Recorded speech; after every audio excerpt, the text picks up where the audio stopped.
You know, think about it for a second. From the smartphone that's probably in your pocket right now to the AI that might be helping you with your job, American technology is just everywhere. It's so woven into the fabric of our daily lives, we barely even notice it anymore. I mean, just look at your daily routine. The social media you scroll through, the cloud platforms that are storing all your data, even the electric cars that are completely changing our roads. So many of these world-shaping tools, they all trace their origins back to the United States. So, how did this happen? It definitely wasn't an accident. It's this really fascinating story of culture, of capital, and a very specific kind of spark. So let's dive in and explore exactly how it all came together.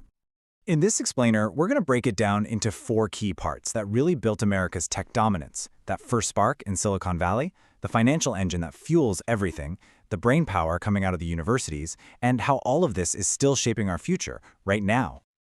Okay, so our story actually starts not in some fancy boardroom, but in a little region of California that would one day become, well, a synonym for innovation itself, Silicon Valley. The speed of this transformation is just astounding. I mean, in the 1950s, this area was mostly orchards and farmland. Then, a handful of brilliant scientists and engineers from nearby Stanford University started playing around with the first microchips. And that was the big bang moment that kicked off the personal computer revolution and created the global tech hub we know today. And that first innovation wasn't just a one-time thing. No, it created this powerful gravitational pull, attracting the best and the brightest minds, the dreamers, the builders, the risk-takers from all over the planet. They all flocked to this one place, creating a cycle of invention that just kept getting faster and faster. But look, an idea, even a brilliant one, needs fuel to get going. And that brings us to the unique economic engine that turned that initial spark into a raging fire.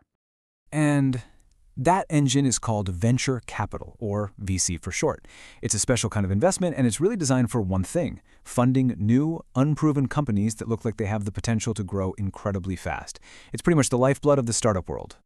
And the difference from a traditional investment is stark.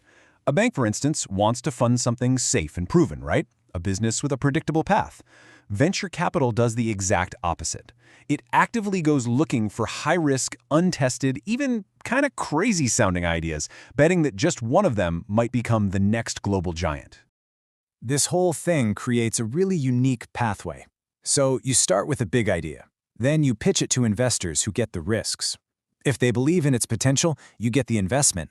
And we're talking sometimes millions of dollars to launch and scale up your vision at a speed that would just be impossible anywhere else.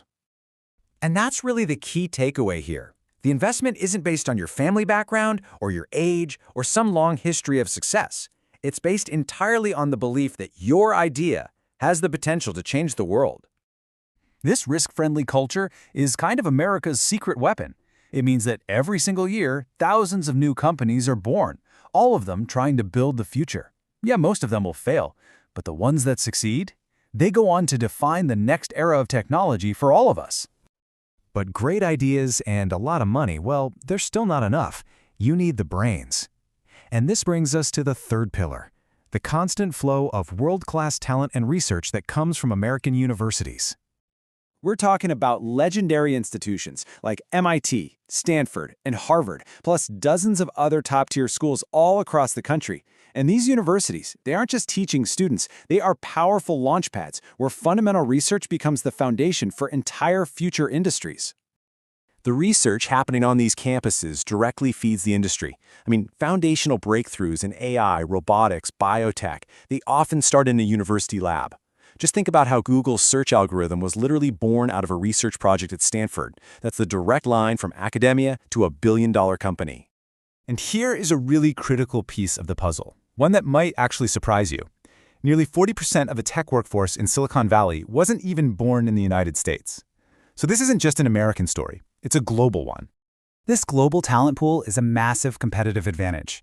When you bring people together from India, China, Europe, Africa, all over the world, you get this powerful collision of perspectives. And that diversity of thought, that is the absolute core of innovation. So we've got the spark, we've got the money, and we've got the talent. But this whole ecosystem isn't just a part of history.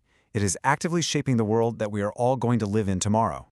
Today, the U.S. is still leading in the fields that are going to define the next century.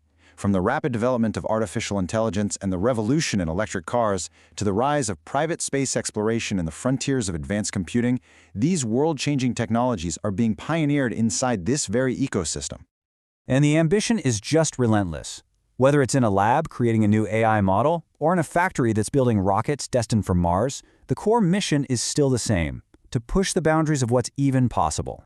So if you're trying to find one single reason for America's tech dominance, well, you're not going to find it. It's not one company or one single invention. What it really comes down to is this unique ecosystem, a powerful combination of innovation, risk-taking, world-class education, and diverse global talent, all working together. And that, of course, brings us to the final and maybe the most exciting question. This incredible engine of innovation is still running, and it's still accelerating. So you have to wonder, what breakthrough is just around the corner? What will this ecosystem build next?